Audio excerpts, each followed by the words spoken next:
dia, boa tarde, boa noite.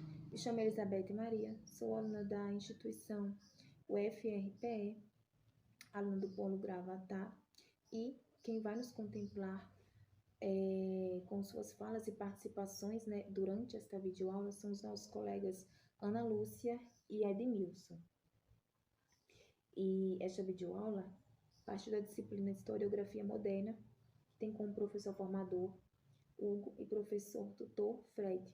E escolhemos como título o tema central da nossa aula, chama-se A Cultura Popular na Idade Moderna Ocidental, do autor Peter Burke. E como título, deu-se o nome de Cultura Popular do Moderno ao Contemporâneo. Nosso público-alvo são os alunos do segundo ano do ensino médio. E nosso objetivo por trás, né, na escolha deste livro, e que escolhemos o capítulo 1 da parte 2. Então, do livro, né, do Peter Burke, nosso objetivo pela escolha deste livro é a importância, né, de se falar em cultura, desmistificar algumas coisas sobre o que aprendemos lá atrás sobre cultura, o que ouvimos, né, sobre cultura. E Peter Burke, ele faz isso brilhantemente, correlacionando as classes altas e a pequena tradição, né, que é sobre o que eu irei falar aqui, irei debater um pouco aqui com vocês, né, as partes que eu achei mais importante em trazer acerca desse ponto, repetindo as classes altas e a pequena tradição. Eu já deixo um questionamento para vocês. O que vocês entendem acerca da palavra cultura? O que vocês ouviram lá atrás? O que vocês ouviram das pessoas mais próximas? O que vocês viram, né? Consumiram acerca dos filmes, das músicas, né, da literatura, com que vocês tiveram contato, o que vocês aprenderam acerca de cultura, o que para vocês é, né, cultura. E para mim, eu já deixo claro que a cultura, ela não existe uma cultura superior e uma inferior. Todas são culturas. Não existe uma melhor que a outra.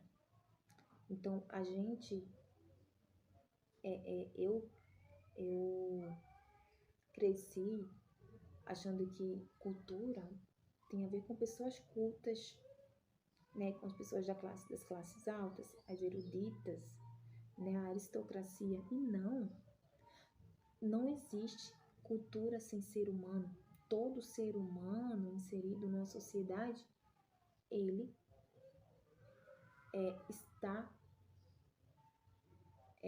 está praticando cultura. Ele está usufruindo daquela cultura.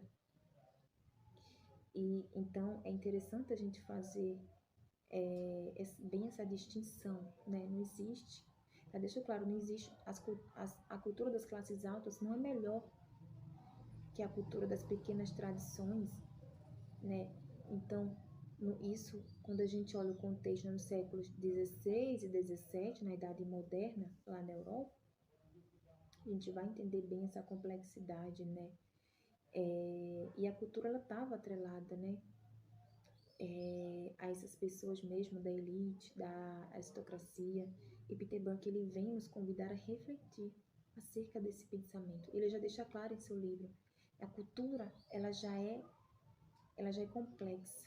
E se tratando de cultura popular, ela é mais complexa ainda. Então, quando se fala em pequena tradição, necessariamente não são culturas homogêneas. São muitas culturas, são muitos grupos, muitos povos. Então, é importante a gente entender bem, compreender o que é a cultura popular, né? E não cair em narrativas errôneas, narrativas eurocêntricas. Então, a cultura, ela tem suas particularidades. A cultura popular tem suas particularidades, né? A cultura erudita, né, as classes altas estão relacionadas a quê? né, aos grandes clássicos, ao letramento, né, a maioria sabia ler, né, sabiam ler. Obviamente por uma série de fatores, né, também sabiam falar o latim, né, a língua culta, e também até o dialeto regional da cultura popular. Eles tinham, ou seja, eles tinham acesso, contato, tanto com a cultura deles, que é restrita só para eles, e também com a cultura do povo, enquanto que o povo só tinha acesso à sua cultura, desconhecendo toda aquela cultura, né? Ou seja, eles eram excluídos, os excluídos. Então, a, a, a elite, né? E a elite, ela exclui esses povos, né? Do seu convívio. Eles podiam participar das festas, festividades lá da cultura popular, mesmo que disfarçados muitas vezes, mas a cultura popular não podia participar, sabe?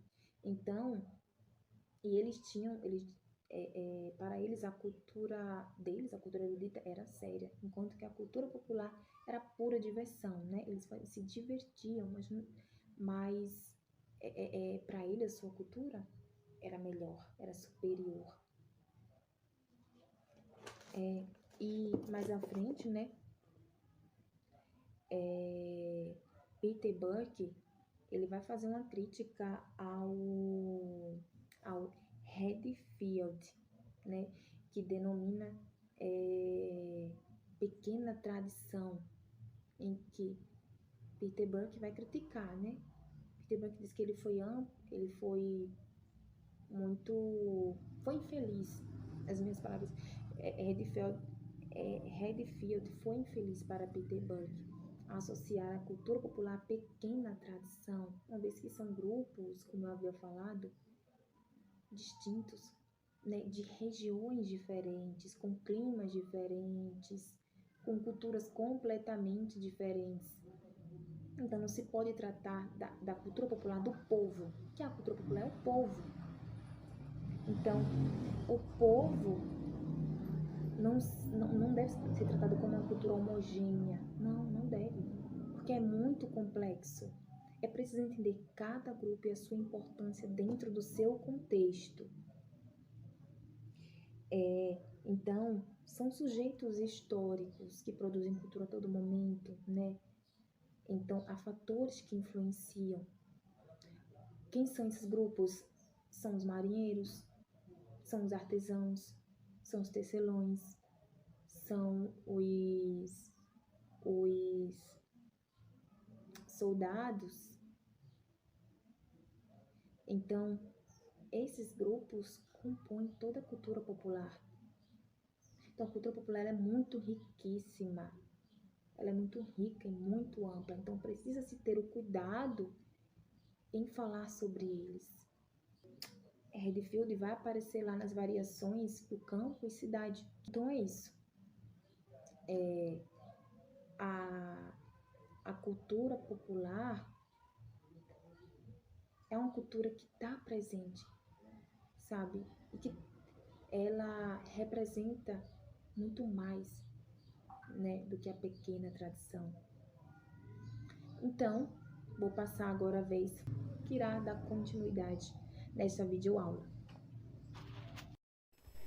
Então, pessoal, como eu tinha falado para vocês, que essa aula a gente ia trabalhar um pouco da subcultura, a importância da subcultura, o que é essa subcultura, e a gente pode também começar a dizer que a cultura ela não é algo homogêneo, né? E que essa palavra subcultura é um grupo dentro de uma cultura maior que vai compartilhar valores, crenças, rituais, diferentes, questões musicais, intelectuais, ideologias diferentes, né? E aí a gente vai ter essa subcultura como um todo.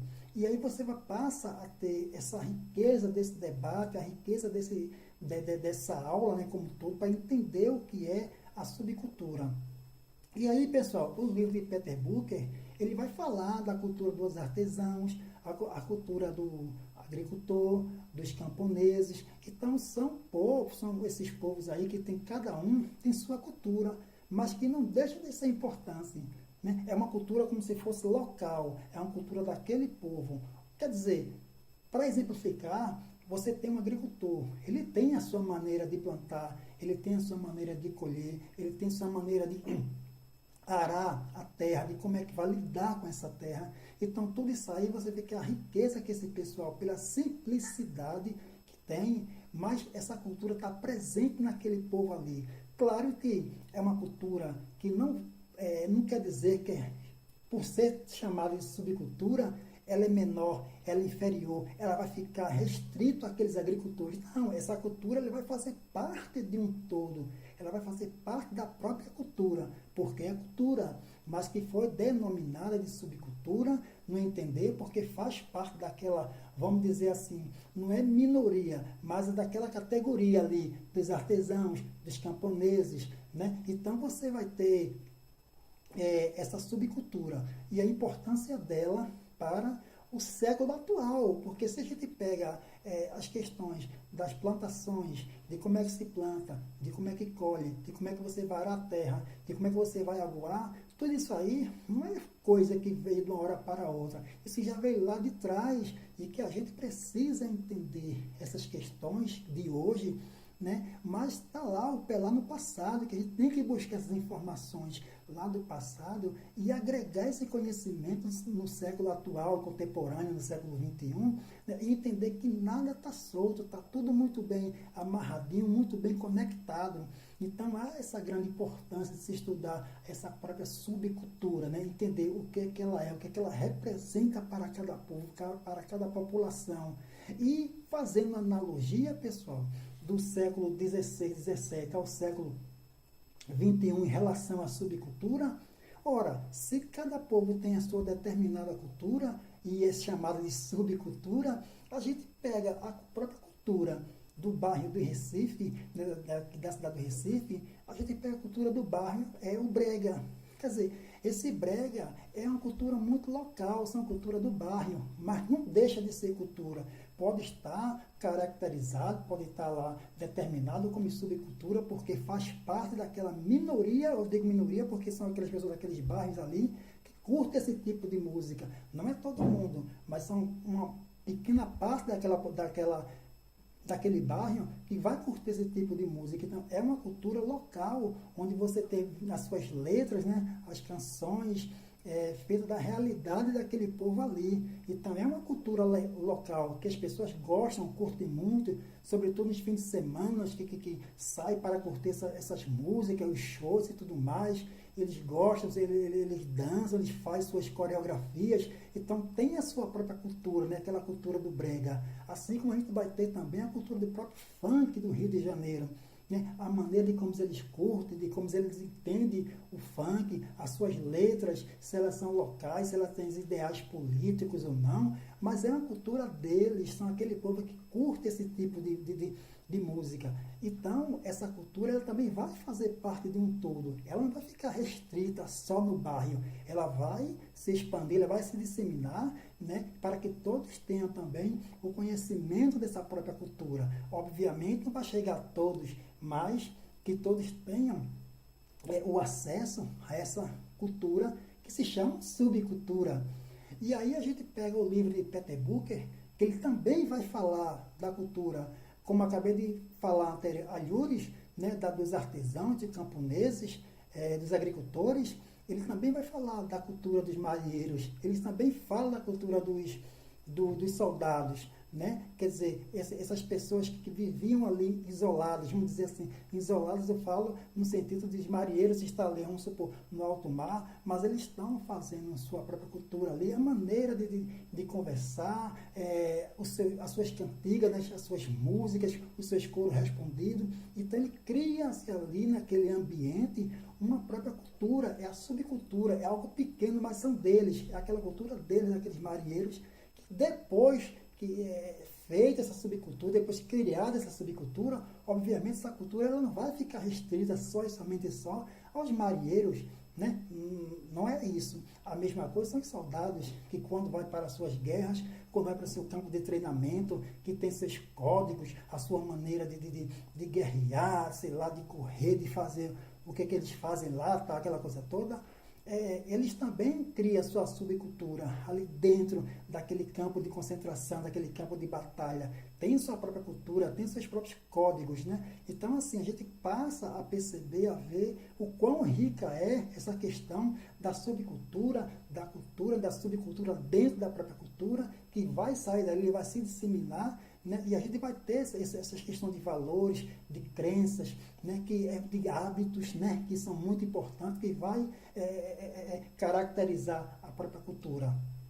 E então a gente também pode falar um pouco, dentro dessa própria cultura, a gente pode sair e falar um pouco da contracultura. Mas o que é essa contracultura? São várias culturas dentro daquela localidade. A gente pode ter como exemplo aqui, falar com o Peter Booker, mas aí a gente traz esse século XVI, XVII para o século XXI.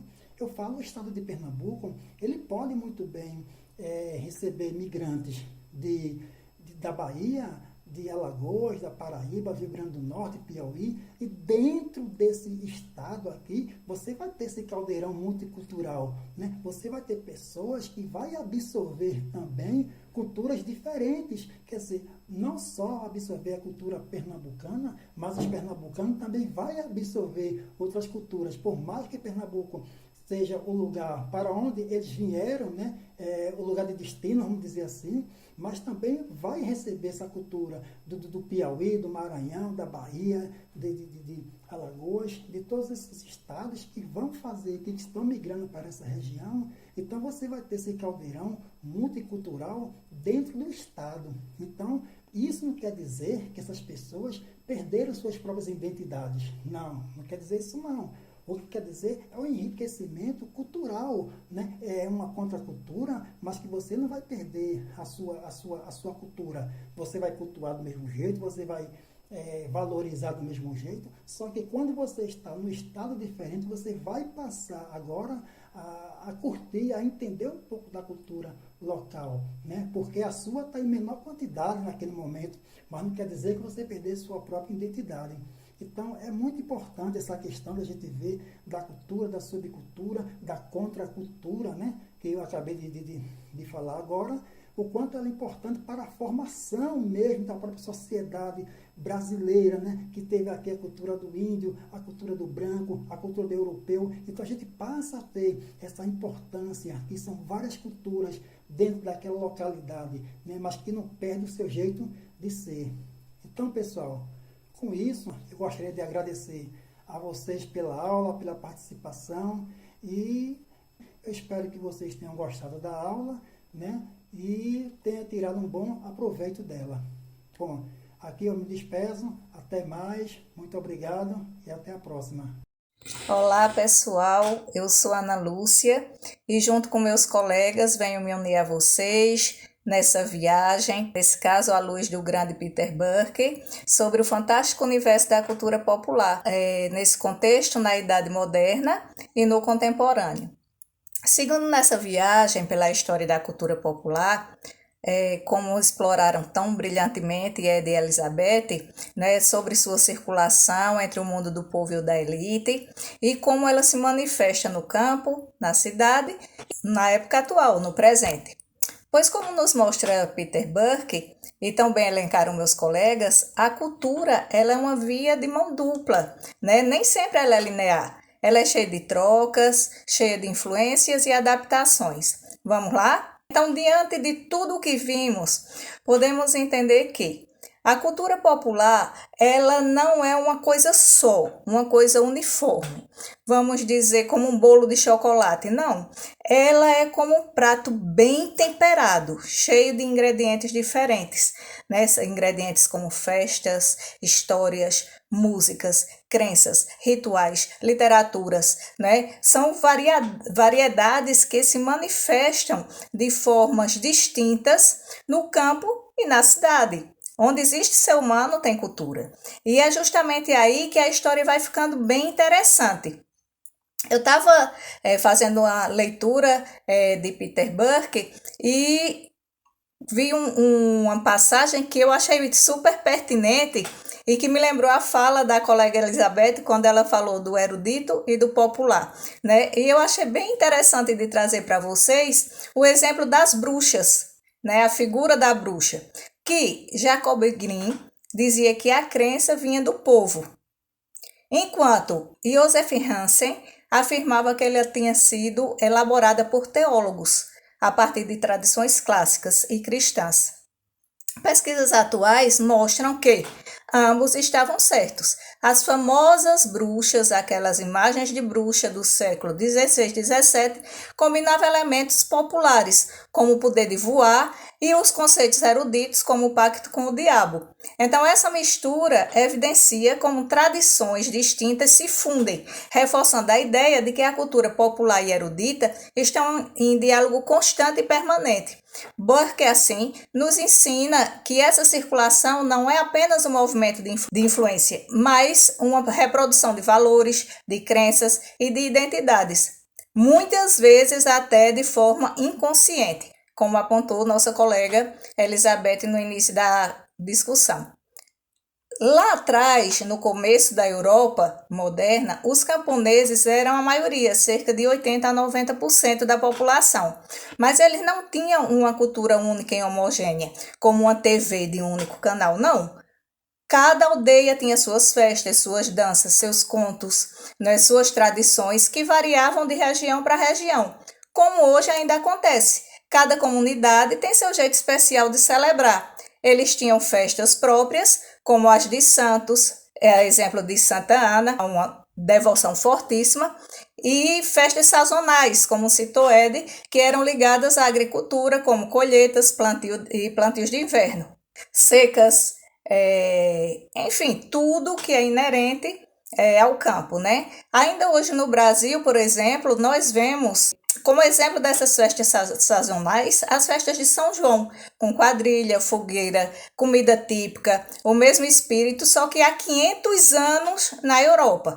Né? Podemos elencar também alguns grupos específicos e sua cultura. Falamos dos pastores que migravam com suas ovelhas e tinham suas próprias festas e canções, e falava dos pastores, falava do clima, por exemplo. Eram canções passadas de geração em geração, ou seja, reproduziam a cultura como uma tradição oral, né, às vezes em forma de balada, que reforçava a identidade do grupo. A balada era usada entre vários grupos, não só entre os pastores.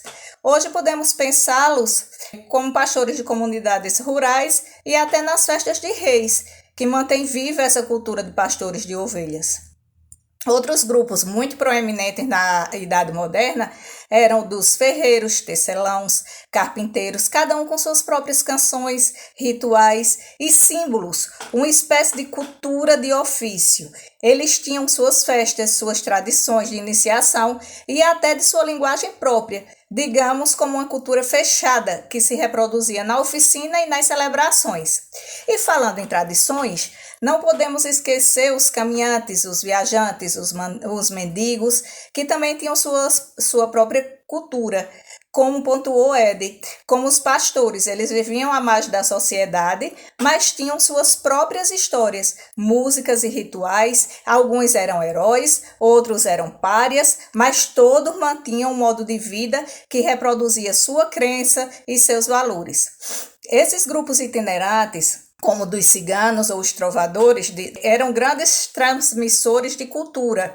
Muitas vezes, com música, dança e uma linguagem própria, eles criavam uma verdadeira subcultura, como observado pelos meus colegas, e que, segundo Burke, vinha a reforçar a diversidade do mundo popular.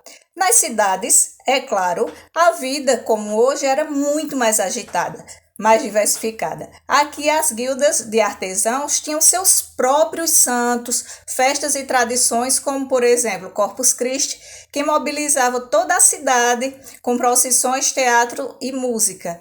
Era uma cultura de profissionais de festas de rua, de rituais, que reforçava a identidade de cada ofício. Tradições estas hoje vivenciadas na Semana Santa, com belíssimas procissões, cada uma com o seu motivo, cada uma com o seu tema. Então, aqui perto de mim, eu vivenciei, segui isso esses dias, né, de forma belíssima, e eu acredito que na cidade de vocês também.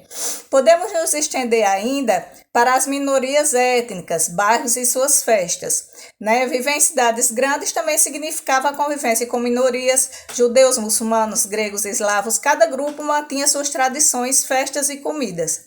Podemos nos deparar atualmente com esse cenário no bairro da Liberdade, no mercado público em São Paulo, né, que ainda hoje preserva tradições do Japão, do Oriente Médio, da Europa. Essas festas e costumes também reforçam a diversidade e a reprodução cultural. As festas urbanas tinham também o teatro de rua, os autos, as encenações religiosas e seculares, que eram parte da cultura popular. Hoje podemos pensá-las como festivais, circos, shows de rua, carnaval, né? Então, isso é uma continuação. A gente continua essa tradição de celebração pública, né? Então, vamos respirar, né? Ufa, são tantos elementos culturais, mas precisamos nos encaminhar para o final, né? Fazendo uma ponte da cultura popular na Idade Moderna com o nosso dia a dia, podemos perceber que a cultura popular de hoje também é feita como a de outrora, né? Com festa, música, tradição, comida, obra literária, charge, só que agora com um toque global e digital. Pensar nas festas tradicionais brasileiras, como o São João, como o Carnaval, né? Que mistura história, cultura e diversão. Pensar nos memes, no arrocha, no pancadão, na xilogravura, no cordel, né? Então a gente vê que tanto ontem como hoje, a cultura popular continua aflorando nas manifestações culturais, né? Seja das maiorias ou de minorias. Tudo isso continua vivo, só que agora também nas redes sociais, né? Pois é uma cultura que se reinventa, se adapta, mas mantém o espírito de comunidade, seja na cidade ou no campo. E assim como na Europa antiga, a cultura popular hoje também reproduz e reforça identidades, valores e histórias próprias de cada grupo. Então, pessoal, agora vamos encerrar, né? E vou tentar encerrar respondendo a pergunta da nossa amiga Elizabeth. Então, Elizabeth, para mim, cultura é aquilo que nos conecta, seja erudito ou popular, aquilo que nos faz únicos e que passa de geração em geração, reproduzindo nossas raízes e nos preparando para o futuro. Porque no final, cultura é isso, uma conversa contínua entre diferentes mundos que nos faz ser quem somos. Espero ter conseguido responder sua pergunta. Esperamos que tenham todos gostado desse diálogo que trabalhamos com tanto carinho para vocês. Obrigada a todos. Grande abraço e até a próxima, se Deus permitir. Tchau, tchau.